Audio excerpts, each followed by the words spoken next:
Good morning, ladies and gentlemen. Welcome to our Thursday morning weekly Parsha Shiur. It is Thursday morning, 11 o'clock a.m. in the City of Angels, and I want to begin with a story.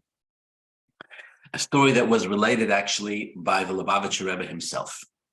He related that on occasion, an individual was brought to the Alter Rebbe, the first Rebbe of Chabad, with a challenge, with a struggle. The trouble this particular individual had was that he had what's called a dibuk, which means he was possessed. The idea of a person being possessed or having a dibuk, it's a true concept, it's a true Torah concept. It doesn't mean that every person who claims to have a dibuk is in fact possessed. Sometimes they're just, unhinged. It doesn't mean that every rabbi who claims to be able to remove these dibuks is in fact qualified and able to do so. Some of them are just looking for attention and their 5 minutes of fame. But in this particular occasion, in this particular story, the Rebbe related, a person was brought to the Alter Rebbe and he had a dibuk, he was possessed by a soul. The idea of a dibuk, very briefly, is that the soul of a person who has already passed on, that is unable for whatever reason to go either into Gan Eden or into Gehenna, comes back into this world, possesses a particular person for whatever reason, takes a hold of a certain person, literally possesses them and torments them until this additional soul is somehow removed from the person. So a person, said the Rebbe, was brought to the Alter Rebbe, the first Rebbe of Chabad, and he had a dibuk. He had this extraterrestrial consciousness, this extra soul that had taken over him. And people with dibuks will often you'll hear other strange voices coming from them. They'll act in erratic ways that they themselves don't remember. So the extent of this person's damage, what was going on exactly, I don't know. But be it as it may, the person had a dibuk, and he was brought to the Alter Rebbe. So the Alter Rebbe looked sort of right above the head of this person who was possessed. And the Alter Rebbe began to tell a story, which of course I'm saying this because it's relevant to today's shiur. The Alter Rebbe said, in the times of the first Beis HaMikdash, there was a Navi called Zechariah. Zechariah prophesied, the Torah says, to the Jews that the Beis HaMikdash, the first Beis HaMikdash that is, was going to be destroyed because the Jews who were involved with idol worship. Zechariah lived about 250 years before the destruction of the first Beis HaMikdash, which means he lived about 150 years after it was built. The idol worship of choice at the time was a human king called King Yoash, if I remember correctly, and the Jews were worshiping this king. And Zechariah, the Navi, started to warn them that if they didn't stop, the Beis HaMikdash was going to be destroyed. They would be sent into exile, and Rahman al-Islam, there would be heavy casualties for the Jewish people. And the Jews were ignoring him. And he kept pestering them and persisting that they better stop and mend their ways, as prophets are supposed to do. And the Jews just kept ignoring him. But the king himself, Yoash, the object of the Jewish people's worship, when he heard that Zechariah was telling the Jews to stop worshiping him, the king himself became annoyed. And he started to send messages to this prophet to tell him to stop. But the prophet couldn't stop because he was fulfilling the word of Hashem. He had been instructed to do so by Hashem. So he kept telling the Jews, and the Jews who were ignoring him started to get really irritated by him. Now, Zechariah was a Navi, as I mentioned. Zechariah was also a Kohen. And the Torah says that on one particular day, the Jews warned Zechariah that if he were to not stop with his haichacha, with his words of admonition, they would execute him. And of course, he didn't stop, and they did kill him in the Beis HaMikdash. If I remember correctly, it was actually on Yom Kippur. terrible story. It had terrible repercussions, which we'll get into in a few minutes. But this is what the Torah says. The Jews killed Zechariah, the Kohen, and the Navi. They killed him in the Beis HaMikdash. They killed him on Yom Kippur because he was rebuking them to serve Avoda Zara, and they didn't want to stop.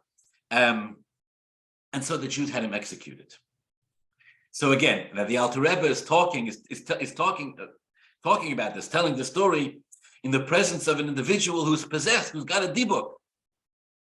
The Alter Rebbe said the regular understanding of the story is that the person who killed him was a terrible Jew, Rahman al-Islam. First of all, a murderer. Second of all, not just a murderer, but a murderer who murders a Navi and a Kohen, and does so in the Beis HaMikdash on Yom Kippur. And for what? For rebuking the Jews for serving idols. The conventional understanding of the story that the person who carried out this murder, never mind the people who ordered the murder, the king who ordered the murder, the people who facilitated it, everybody who was involved, but the person himself who actually murdered this individual, Rahman al-Islam, is a terrible, terrible person, terrible Jew to do such a thing. That's the conventional understanding of the story.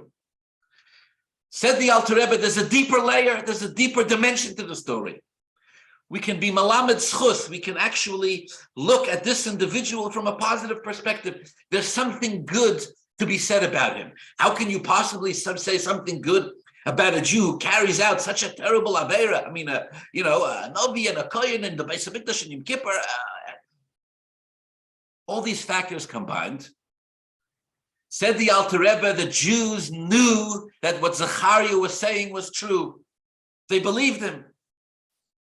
The Jews knew that if he was prophesying that the Beis HaMikdash was going to be destroyed, that means that the Beis HaMikdash was going to be destroyed. Why did they ask him to stop? Because they felt that the more he talks about it, the faster it's going to happen. They felt that the more he articulates this nevuah, this prophecy, the more he's going to make it come faster. So they begged him and they said, look, Zechariah, we know what you're saying is true, but please stop saying it. Every time you say it, you make it more of a reality. Let's hold on to this Beis HaMikdash as long as we can. Zechariah said, I can't stop. How can I stop saying this? I've been instructed by Hashem to say it. So the Jews told Zechariah, violate the instruction that Hashem gave you. Commit a sin. Don't say it. Please God, the Beis HaMikdash will last longer. We can delay the time of the destruction. Who knows, perhaps in the process, the Jewish people will do teshuvah and everything will be reconciled and fixed. It's true a prophet is not allowed to be koivish nevuosai means. It's true a prophet is not allowed to keep his prophecy to himself. If he's been instructed by Hashem to communicate it, he has to communicate it. The Jews said, we know you're obligated to say this, but we want you to stop anyways. We want you to violate the terms of your own nevuah. And this way, perhaps good things will come for the Jewish people. They'll have more of an opportunity to do teshuvah. And Zechariah said, I can't do that. And the Jews said to him, if you don't, we'll kill you. Not because we want you to die, Rahman al-Islam. Not because we don't believe what you're saying is true. Not because we don't believe you're a Kohen and a Navi and all the rest of it. But for the sake of the benefit of the Jews, perhaps if we kill you, the Beis HaMikdash will last longer, and the Jews will have more of an opportunity. Perhaps if you don't say it so often and so passionately, it won't come to be as fast as you say it will. And because of that, they killed Zechariah in the Beis HaMikdash. A Kohen and a Navi on Yom Kippur. Said the Rebbe, as soon as the Alter Rebbe finished giving this explanation about the story of the people who murdered Zechariah in the times of the first Beis HaMikdash, the possessed soul in the individual that was standing in front of him, the dibuk, the soul that had possessed this person, flew out, and the person was healed. And the Alter Rebbe concluded, the Alter Rebbe said, the soul that came down from the celestial reality to possess this individual who was standing in front of us was the soul of the person who actually killed Zechariah. And his soul for thousands of years has been waiting for someone to be malamed schus, has been waiting for someone to give some kind of a positive perspective on this, because he, in his own way, whether he did the right thing or whether he did the wrong thing is one question, but in his own way, he actually meant well, and his kavanah was l'shem shamayim. And now says the Alter Rebbe that his kavanah, his intention, his positive intention has actually been articulated. His soul can finally reach its resting place, and it can go up to heaven.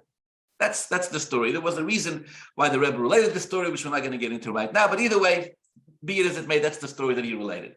The story carries the wisdom and the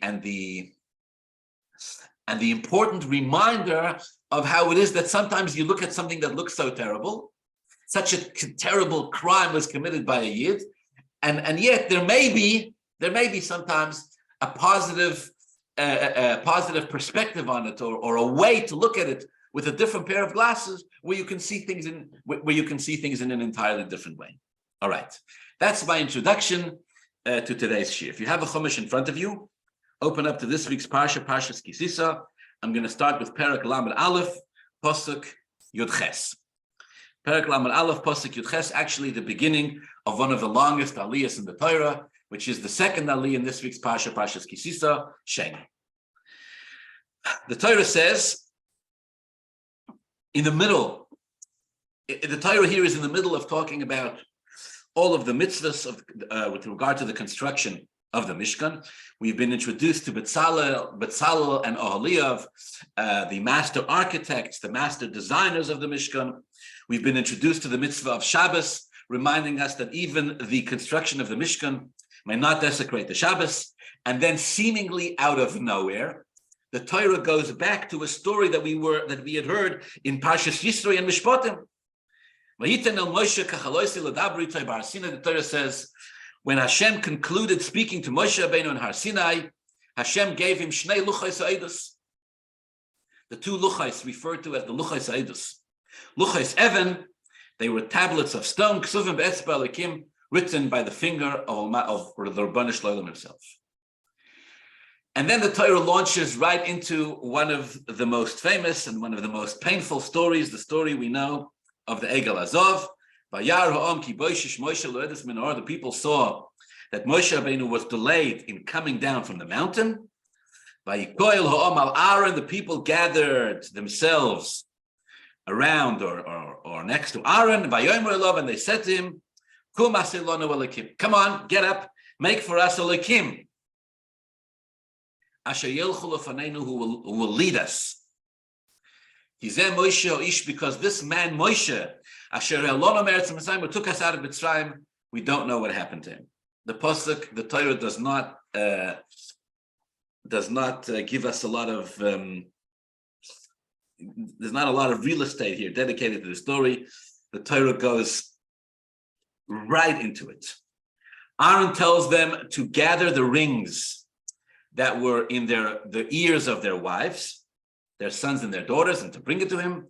The people bring him golden rings that were in their own ears. The pasuk says, pasuk Daled, Vayikach miyodam, Aaron takes the rings, the golden rings from their hands, Vayotzar oisei bacheret, and he fashions it. Aaron makes it. He uses a tool called a cheret. Vayaseyu egel maseicho, and he makes this golden calf. He makes this calf. Vayoimru, and the people said, Eile Elokecho Yisrael asher lucha meretz Mitzrayim. These are your gods who took you out of Mitzrayim. One more pasuk. Vayar Aaron, and Aaron saw what happened. Vayiven mizbeach lefonav, and he builds a mizbeach in front of this egel masech, in front of this molten calf. Vayikru Aaron vayomer, and Aaron calls out. Aaron makes an announcement, and he says, Chag laHashem mocha. Tomorrow is a Yom Tov for Hashem. Okay, the story of the Egel Azov. 40 days after the giving of the Torah, 40 days after the Jews heard from Hashem himself, Anochi Hashem Elokecha, I am the only God. Lo yeloch elokim acherim. Don't worship idols. 40 days later, they worship an idol. They worship this golden calf. Aaron builds a mizbeach in front of this egel. Aaron calls out, Chag laHashem mocher. Tomorrow will be a Yom Tov for Hashem. the Jewish people wake up early the next morning, they offer up sacrifices, and they to this egel, to this calf, and they make merry. They celebrate in front of this egel azov. Okay.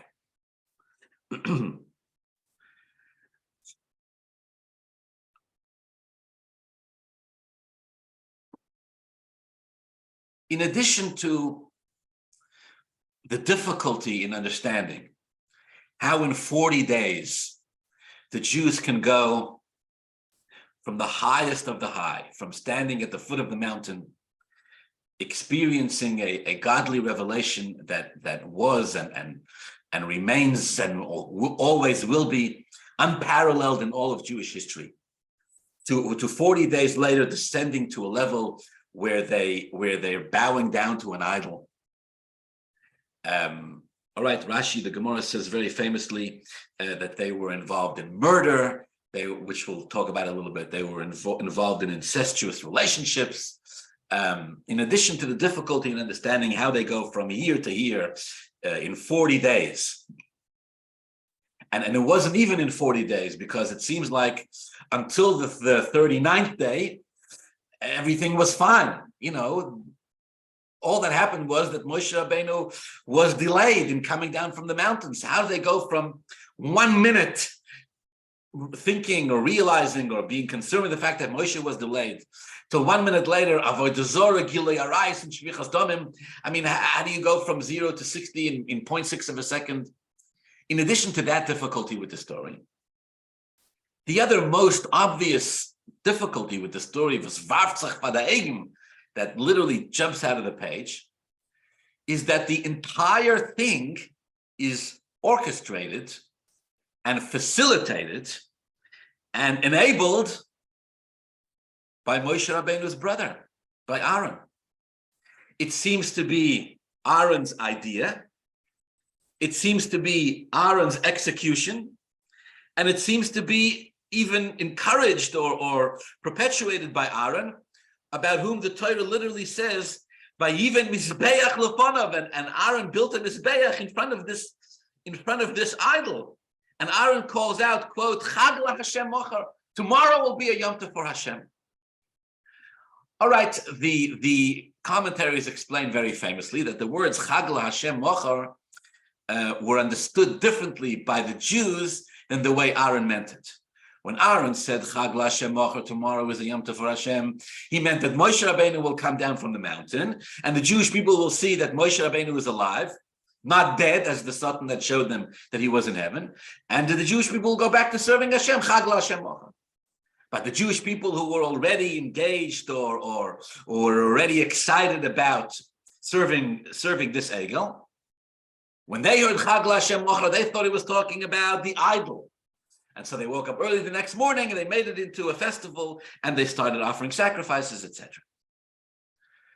But even so, why would Aaron use these words, Chag LaHashem Mocher, that could be misinterpreted in this way? I mean, who are we talking about over here? The brother of Moshe Rabbeinu, who made the Egel, Vayasehu Egel. He tells the Jews to bring the gold. He collects the gold. He makes a mizbeach in front of this. I mean, this is a very obvious question that all the commentaries deal with and talk about. How could Aaron do such a thing? How could he facilitate such a thing? How could he play a part in such a thing? Never mind, be what seems like the leader of the whole thing. Very, very difficult to understand. Okay. Later on, the Torah will say, Aaron himself, will say that he didn't actually make the Egel.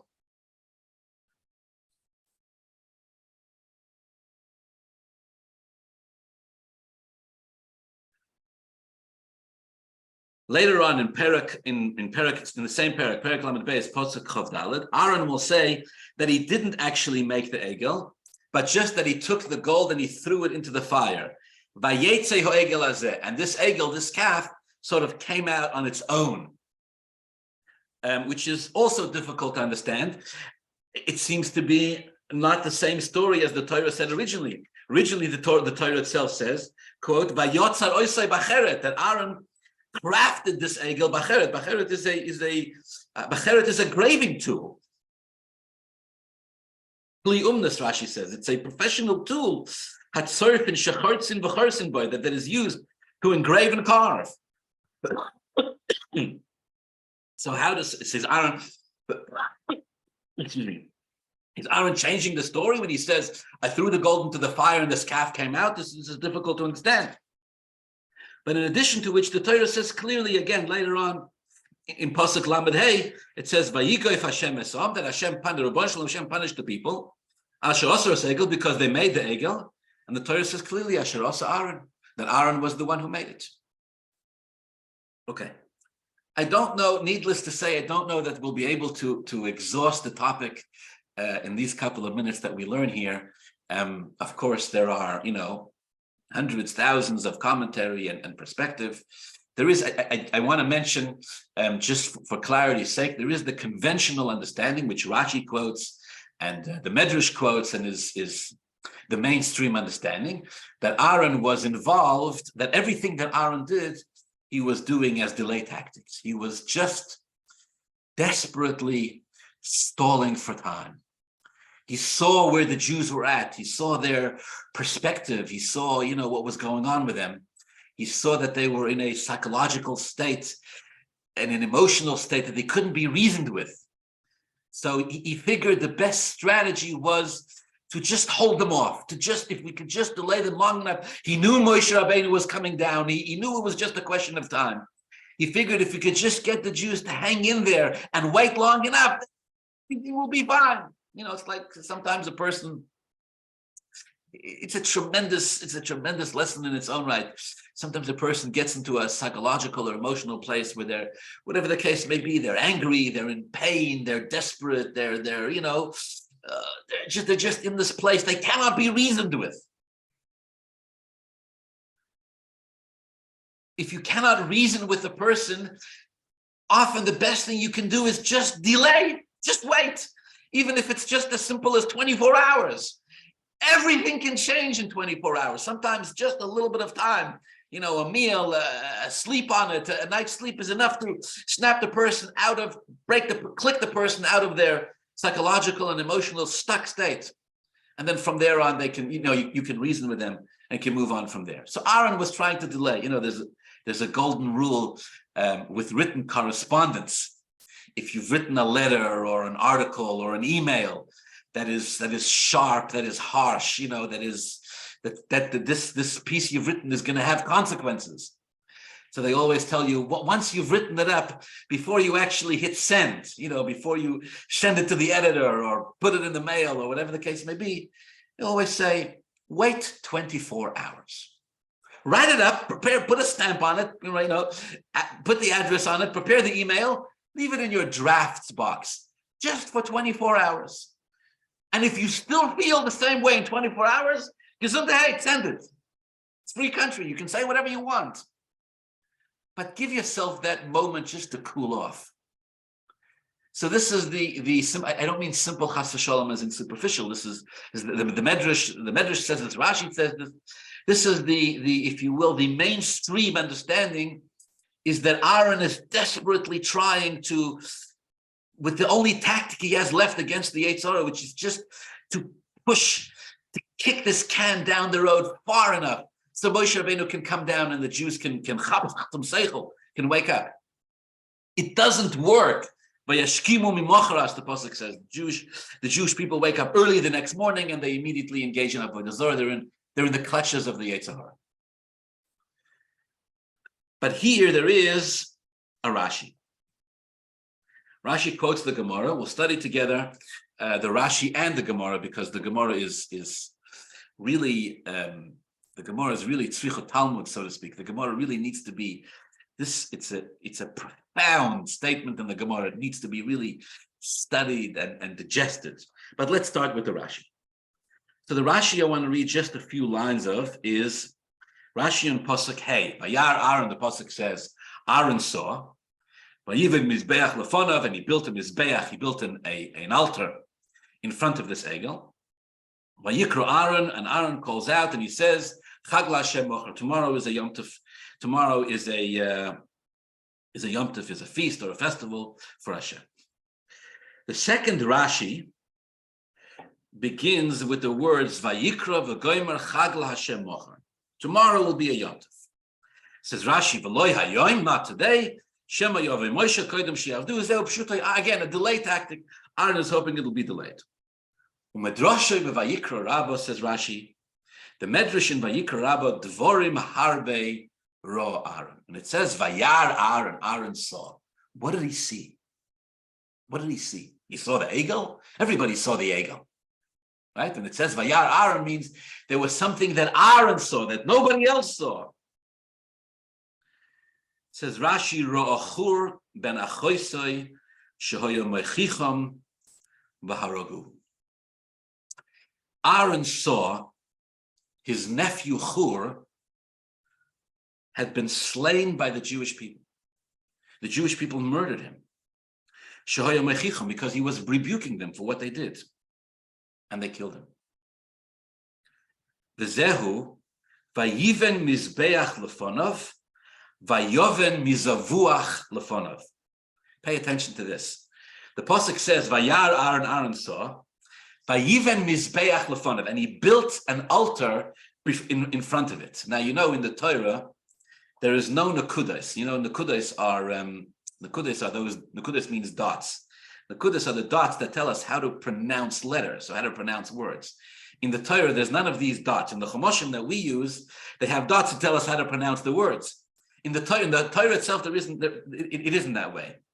The words Vayiven Mizbeach Lefonov can also be read as Vayoven Mizavuach Lefonov, and he understood from he who was slain, Mizavuach, from he who was slaughtered in front of him. Who was slaughtered in front of him? Excuse me. His own nephew, Hur. You see, Aaron has an older sister called Miriam. Miriam has a son called Hur. Aaron v'Hur are usually chavrusas, they're usually partners, right? Aaron v'Hur tomchu b'yadav. Aaron and Hur go together until this point. At least twice in the Torah, Aaron and Hur are mentioned together. But now when Hur tries to rebuke the Jews for doing this, for what they were doing, the Jews slaughtered him. Says Rashi, Vayoven mizavuach lefonov. Aaron sees this and he understands from he who was lying slaughtered in front of him. He understands something. And because of this, he goes along with it. Now, Rashi, interestingly, doesn't spell out exactly what it is that Aaron understands. But the Gemara makes this incredibly clear. Aaron understands that if he doesn't go along with this, if he doesn't facilitate this for the Jews, then the Jews are going to end up killing him. And so part of his motivation in going along with this is to save his own skin and to save his own life. And here I'm going to read to you from a passage in the Gemara, the Gemara Sanhedrin, Daf Zayin Amud Aleph, 3 lines. Hold on to your heads. It's going to get good. Says the Gemara. Excuse me. Again, on this pasuk, Vayar Aaron, and Aaron saw. This is the pasuk in Perek Lamed Beis, pasuk A. Ma'ara, says the Gemara. What did Aaron see? Amar Rabbi Yamin bar Yefes, Amar Rabbi Lazar. Rabbi Yamin bar Yefes said in the name of Rabbi Lazar, Ra'achur shezavuach lefonav. He saw Hur, his nephew, lying dead in front of him. Omar, Aaron said to himself, Im lo shemanu lehu hashto, if I don't listen to them now, if I, says Aaron to the Jews, don't listen to them now, avdu li k'da avdu b'chur, they're going to do to me what they did to Hur. They're going to kill me, says Aaron. Umekayim bi, and it's going to be fulfilled in me, says Aaron, the pasuk, quote, Im yehoreg b'mikdash Hashem koyin v'novi. Should a priest, a kohen, and a novi, a prophet, be killed in the Beis HaMikdash of Hashem? This is a pasuk from Megillas Eicha. Im Yehorig b'mikdash Hashem kohen v'novi. Yirmiyah, who wrote Megillas Eicha, is prophesying about the death of Zechariah. Im Yehorig b'mikdash Hashem kohen v'novi, when the Jews killed him, as I mentioned before. Says Aaron, this is going to happen to me. And if it does happen to me, and then the Jews will never be able to rectify this. Says Aaron, if the Jews kill me, they will never, if the Jews kill me, says Aaron, we will never be able to fix this, ever. It's better, says Aaron, that the Jewish people should worship the Egel. Close quote. It's better that the Jews should worship the Egel. It's possible if they do, they'll be able to fix it through Teshuvah. Vayar Aaron, says the Gemara, and Aaron saw that the Jewish people are going, if he doesn't make them the Egel, if he doesn't go along with this, if he doesn't facilitate it, Aaron sees the Jewish people are going to kill him. And Aaron says there are two possibilities. Either the Jews kill me, Aaron, or the Jews will worship the Egel. What's the difference? If the Jewish people kill me, says Aaron, there will be no takana, there will be no tikkun for the Jews forever.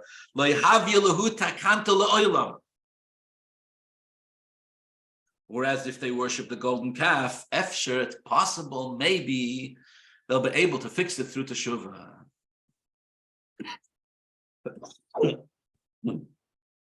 So according to this,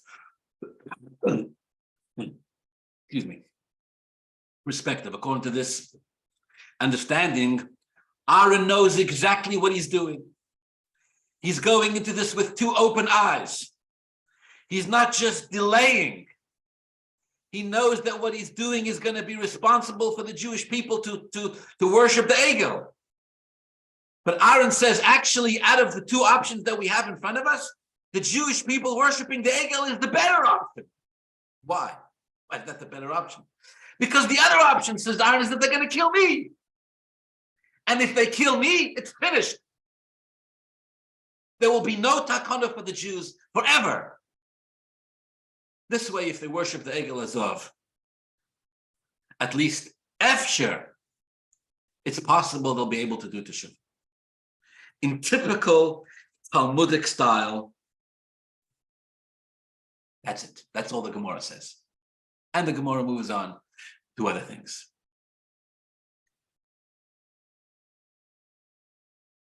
Now, first of all, was Aaron right or wrong? This was Aaron's assessment. This was one of the motives that was going on in his mind and in his heart. He was trying to save the Jewish people. Was he right or wrong? In other words, did he make the right decision or the wrong decision? Should he have allowed himself to die? Should he have allowed himself to be massacred rather than make the Egel Azov? This seems to be an argument between Rashi and Tisa. Rashi seems to be saying Aaron was wrong. He should have allowed himself to be killed. Tisa seems to be saying is correct. He did the right thing. Was Aaron correct that his life was in danger and that if he didn't give them the Egel, they would have killed him? This is not contested, at least not that I've seen. It seems this is 100% correct. The Jewish people are in a state. They're in a place. They're in a headspace that is so tunnel vision. They're in such a psychological echo chamber. They can't see anything else. Anything that gets in their way, they're going to destroy. So is Aaron right that his own life is at stake here? To the best of my research and knowledge, this is not contested. All the commentaries say yes. Had Aaron stood up to the Jews, they would have murdered him. The Medrash says even more. It wasn't just Hur that was actually killed by the Jewish people. The Medrash says all of the Shivim Zakenim, all the 70 elders of the Jewish people, those 70 elders that were chosen by Moshe Rabbeinu, the ones who were there at Matan Torah, etc., all of them stood up and attempted to prevent the Jews from doing this, and they were all killed. Aaron is correct. His own life is at stake. But if you listen carefully to what the Gemara is saying, the Gemara is saying Aaron is not acting out of self-preservation. He doesn't mind to die. He's not trying to protect his own skin. Aaron is saying, if they kill me, the problem is there'll be no takana for them. They'll be doomed. If they worship the Egel, Efshar Havalu Takanta, they might be saved. Maybe yes, maybe no. What the Gemara definitely does not explain is why the sin of worshiping the golden calf was so much better than the sin of murdering Aaron, that for one there is a takana and for one there isn't. One has a tikkun and one, for killing Aaron, no tikkun. The Jews would be doomed forever. For the Egel, maybe.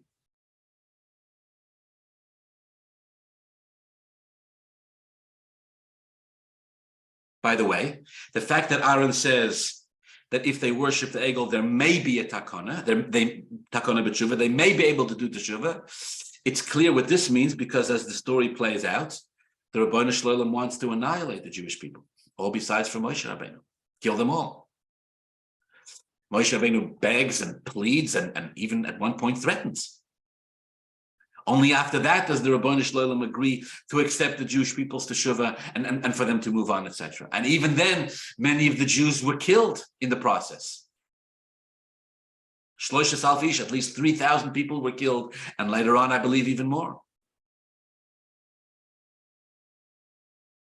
So it wasn't so simple at this point that, again, Aaron is a Navi, as the Torah says. Aaron is a prophet. He can see what's coming. It's not so simple that the Jewish people are going to survive this, even if they do worship the Egel Azov. Aaron can see that the existence of the Jews is being the existence of the Jews is in question here. He's right about that. But what's novel, what's amazing here is that Aaron says, if they don't worship if they kill me, there'll be no takana for them. There'll be no takana for them forever. A few more points I want to make before I get to what I think is the neshama here, is the kishkis of what's really going on. When Aaron says, if they kill me, they'll have no takana, lehavelu takantu la'olam. There'll be no takana forever, as opposed to if they worship the Egel, there may be a takana for them. It's important to understand what he's saying. What he's saying is the Jews are going to worship the Egel anyways, right? It's not a question of are they going to do this Avera and not that Avera, or are they going to do that Avera and not this Avera. They're going to worship the Egel either way. They're going to do the sin of Avoda Zara either way. The only question is, are they also going to kill me in the process? Right? It wasn't as if that if the Jews would have killed Aaron, then they wouldn't serve Avodah Zara. They wouldn't worship an Egel. It's possible that what the Gemara means is Aaron says, look, either way it's going to happen. If they kill me, they'll make the Egel some other way, and then they'll still worship it. They'll have both sins. Or if I don't get in their way, if I don't prevent them, then at least they'll worship idols, but at least they won't kill me.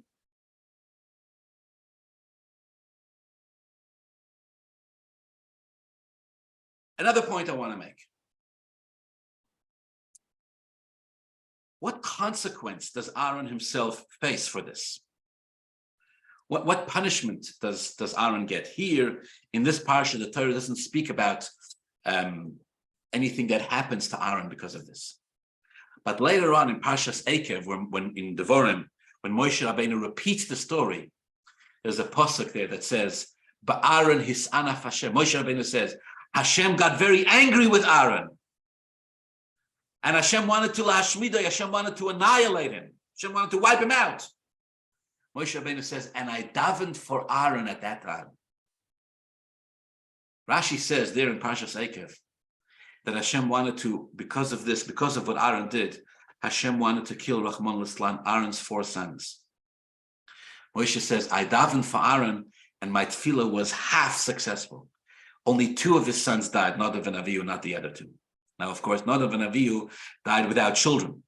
The two that survive, Elazar and Isamar, they do have children. All of the Koyanim that we have, all the Koyanim that we have in the world today are all descendants of the two remaining living sons of Aaron, who would have been destroyed because of Hashem's anger against Aaron, if not for the tefillah of Moshe Rabbeinu that saved at least these two sons of Aaron. And so all the Kohanim come from this. Okay. One more point. Back in the Rashi that we're quoting, Rashi adds one more line. Rashi says, "V'oid rov Omar." Aaron also sees and says, "Mutav sheyitola bi hasirchain v'loy bohem."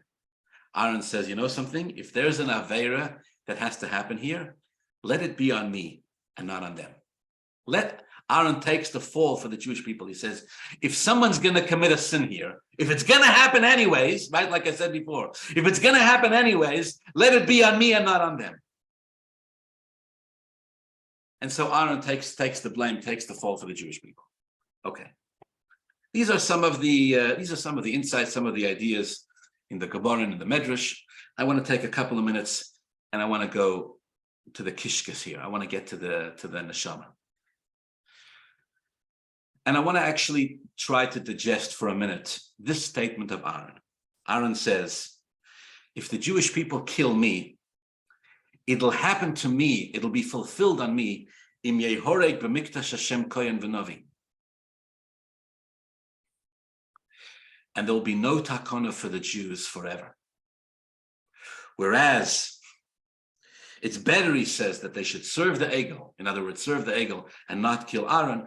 Efshe havelu takanta b'tshuva, perhaps there'll be a takana for them through tshuva. Okay. This pasuk, im yehoreg b'mikdash Hashem kohen v'novi, as I mentioned before, was fulfilled. It was fulfilled on Zechariah in the times of the first Beis Hamikdash. And the Gemara says in Masechta Gittin, when it describes the carnage, the bloodshed that took place in the times of the first Beis Hamikdash, in the times of the destruction of the first Beis Hamikdash, the Gemara says there was a very famous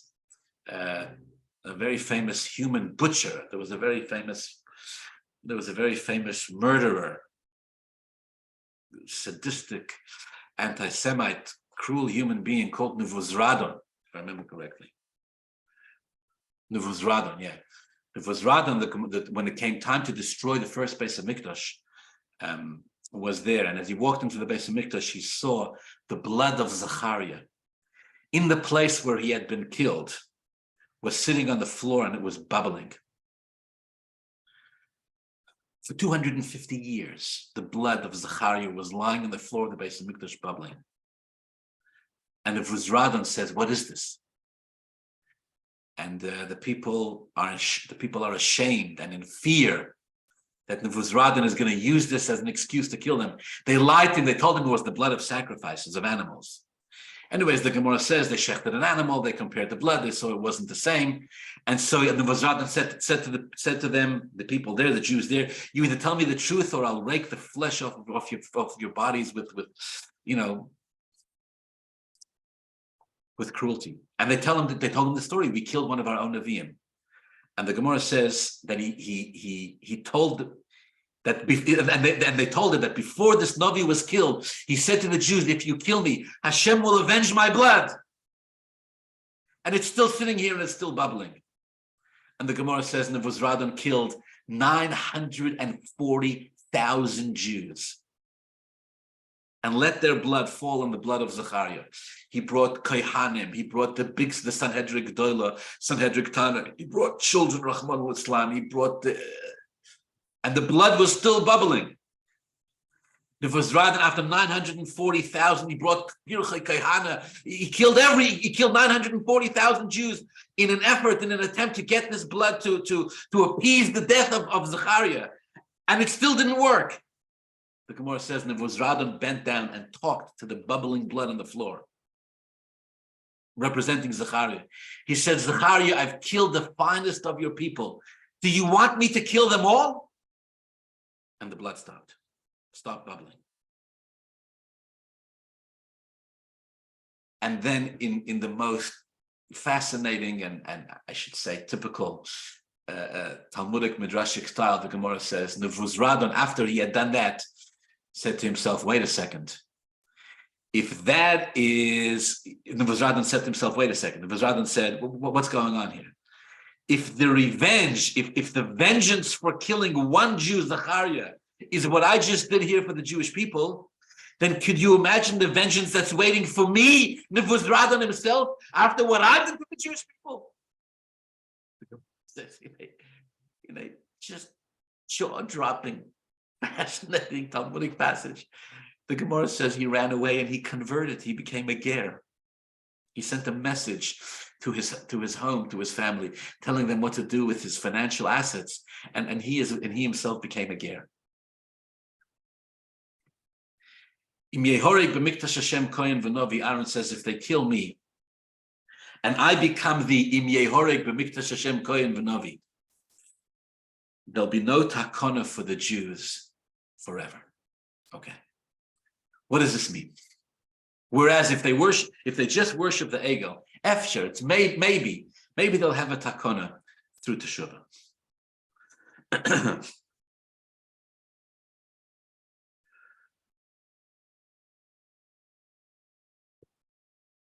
The truth is that it doesn't really make sense with all of the explanations. It doesn't really make sense that the Jews would descend so far spiritually so fast to a level where they're worshiping idols and committing murder. And again, as I mentioned before, Rashi says there was Gilui Arayos, there was incestual relationships involved as well. I mean, this is just astounding.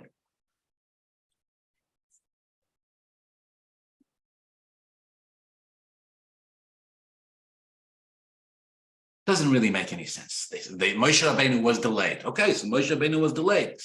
So therefore you go to, therefore you get to Avoda Zara, Gila Rice, it's very difficult to understand. Like what even happened? I mean, or how it happened. Okay. The Gemara says in Masechta Avoda Zara, very famously, the Gemara says that the Rabbanu Shalom kind of coordinated it, if you will, or allowed the Jews to get into this really insane state of mind and being that would allow them to do this, just to lose touch completely with everything that's going on. And the Gemara says that there's a reason for it. The reason is Hashem wanted the Jews after this to do teshuvah, to experience teshuvah, to become balei teshuvah, and to be elevated to a higher level than before. But mokim shebalei teshuvah oimdim, tzadikim gemurim einam yichayim lamoid sham. It was all right. This explanation also needs a lot of explanation. But be it as it may, this is not a novel idea. The Rabbanu Shalom has his hand in this as well, coordinating, facilitating that the Jews should be challenged spiritually, if you will. Get to a place, where they're vulnerable to sin, because from this, of course, can eventually come to teshuvah. The Jews can discover themselves and get to the root and and reach a higher level. Right? There's that famous teaching when Moshe Rabbeinu goes up on Har Sinai to accept the Torah, and the Malachim are protesting. The Malachim are saying, "Rabbanu Shalom, we want the Torah," and Hashem says to Moshe Rabbeinu, "Achzor lahem teshuvah." Explain to them that a Jew is capable of doing teshuvah. So what does it actually mean? What it means is that when the Jews stood at the presence of Har Sinai, they had an out-of-body experience, literally an out-of-body experience. Their souls left their bodies. Hashem spoke to them. They were experiencing godliness, in a very real way. But that was a fleeting moment. When the moment was over, the Jews crash landed back into reality, and they have to learn to carry this message of Anochi Hashem Elokecha and Lo Yeh L'Chol Elokim Acherim in a daily life, on a daily level, in their own simple lives. And so the story of the Egel Azov, the story of the sin of the Jews, of their failure, if you will, to follow the single instruction that they got from Hashem directly. On a deeper level, what it captures the human struggle to do our best to live the way Hashem wants us to, with our own imperfections, with our own tendencies, with our own, the Gemara calls it ruach shtus, with our own spirit of insanity that takes over us every now and then, and the ability to pick ourselves up when we fall and dust ourselves off and say, okay, we'll try better tomorrow. This is, on a deeper level, the meaning of the story. Again, it doesn't necessarily explain every angle of the story or every detail of the story, but on a deeper level, what the Torah is trying to say is, look, just because one moment you're standing in the presence of Har Sinai and seeing great miracles, or you're standing in Yom Kippur in Shul and you're saying Hashem Ulakim, doesn't mean the next moment you're not going to fall into bad habits and into bad patterns and into a world, a reality that's very foreign to the one you just experienced. And it's very much part of the experience of being a Yid. We have a godly soul, we have an animal soul, we have a soul, we have a body, we're connected above, we're connected below, we struggle, right? Very normal, very common, very, very much part of life. This is the way it always was. Until Mashiach comes, this is the way it always will be. And so it is, the point of the story is not just that the Jews soiled themselves spiritually in the ugliest and most grotesque way possible, committing the 3 cardinal sins of murder, incest, and idol worship.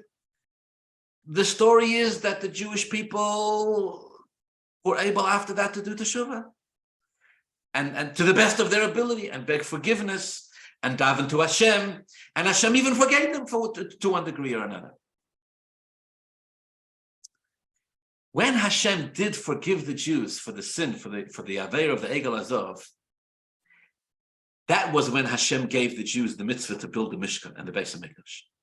V'oseli Mikdash v'shachanti b'soichem, the Tanchuma says, the Mishkan and the Beis HaMikdash was to be an eternal embodiment of the Rabbeinu Shalom's forgiveness for the Jews. That's what happened. Now, Aaron is standing there, and Aaron says, okay, one of 2 things are going to happen here. I'm either going to make the golden calf for them, and they're going to worship it, or they're going to kill me. Says Aaron, if they kill me, there's no takana, there'll be no takana for the Jews forever. Perhaps what that means is that because Aaron was destined to be the Kohen Gadol, the one who will eventually offer up the sacrifices in the Beis HaMikdash, the Mishkan, because his sons in the Mishkan, because his sons would be Kohanim, the ones who would worship for all eternity, please God, till when Mashiach comes, it'll be speedily in our days, it'll be restored. Because they will be the ones who worship in the Beis HaMikdash. So they are the icons, the ones who represent the Teshuvah.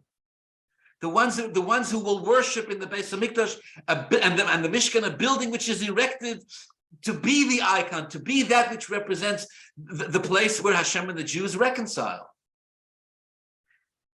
Says Aaron to himself, if they kill me, there will be no takana for the Jews. Then the purpose, the real reason why all of this is going on, for the Jews to discover that you can go to the darkest of spiritual places and then return with teshuvah, Aaron says, I'm the one who facilitates this for the Jewish people. If they're going to sin, says Aaron, then I need to be the one who makes sure, number one, that I survive this so that I can help the Jews do teshuvah afterwards. And number 2, not just that I survive this, but I'm the one who facilitates this, if you will, so that it's clear that the entire purpose of the sin is just in order that afterwards the Jewish people can build a Mishkan where Aaron will serve and bring sacrifices to Hashem. To make my point a little clearer, we all know that Aaron is the one who brings peace between Jews. Yes? How does he do this? He goes to 2 Jews, a husband and a wife, 2 people in a business dispute, and he goes to both of them and he tells them the other person wants to make up with you. All right. There's a nuance here that I think people neglect to mention. When Aaron would go to Reuven and says, Shimon wants to make up with you, Aaron would say, Shimon is embarrassed of what he did. Aaron would go to one Yid and say, the other Yid has committed a sin. He's involved in dispute. He's involved in fighting with another Jew, the greatest of all sins.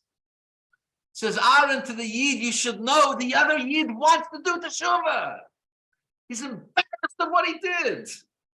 My job as Aaron HaKohen, and through Aaron HaKohen, his sons, his surviving sons, and their sons till the Kohanim till today, their job is to say that which the Jew himself has shame in saying. A Jew is embarrassed to say, I know that I've soiled myself. I know that I've dirtied myself. I'm embarrassed of it. Aaron is the one, Aaron Bedavka is the one who can sort of bridge this gap and say to a Jew, okay, there's a path here for tshuva. Perhaps on a deeper level, that's what Aaron means when Aaron says, if they kill me, there's no takona for them. There's no takona for them, meaning Aaron says, I'm the one, my job. And again, Aaron, through his sons, Kohanim, for all eternity, who will offer up korbanos in the Beis HaMikdash, which will be the way the Jewish people will attain kapara. As Kohanim, their position is the one to facilitate, to gently and comfortably cajole the Jew into facing that which it is that we're embarrassed to face. What is it about ourselves that we're embarrassed to face? We're embarrassed to face and to admit our own where we mess up. We're embarrassed to acknowledge our own dirt, our own darkness. And Aaron is the one who puts his arm, around the shoulder of a Yid and says, it's okay. It's okay. As Reb Nachman of Breslov said very famously, if you believe if you believe that it's possible to damage and to hurt and to destroy, believe that you can also fix things. And that's Aaron's job. And maybe in a spiritual sense, I'm going to go so far as to say, maybe in a spiritual sense, that's the reason why the Torah says that the whole thing is made by Aaron, from the beginning till the end. Aaron gives the Jews the idea. Aaron collects the gold. Aaron either throws it into the fire or makes the egel himself. Aaron builds the mizbeach. Aaron calls out, Chag LaHashem Bachar. The whole thing is Aaron. Why Aaron? And interestingly, and as much as Aaron did, he's still the one who serves in the Beis HaMikdash. And Moshe Rabbeinu davens for him, his sons survive, and they're the Kohanim for all eternity. Because the fact that Aaron's name and Aaron's position and Aaron's presence is weaved and sewn throughout the entire story of the Egel. Perhaps this is the Torah's way of giving us perspective on the story. The ugliest of spiritual stories, and Aaron's presence is there throughout. As if to say, no matter how badly the Jew, no matter how badly we fall into the clutches of the Yetzer Hara, no matter how the Yetzer Hara gets into our heads and possesses us, if you will, in the thick of darkness, a Jew needs to always remember that there is an Aaron, there is an Oyev Yisrael, there's a lover of Jews who's there together with him. And when a Jew knows that Aaron HaKohen is there together with him, they can always do teshuvah, no matter what. You see, the hardest part for a Jew is to see it in themselves, is to believe it in themselves. That's the hardest part. But once the Jew, once the Aaron HaKohen comes and touches the neshama of a Yid and says, listen, despite everything that you're going through, you see, don't forget, these Jews that we're talking about here, they've just come out of Mitzrayim. We're talking about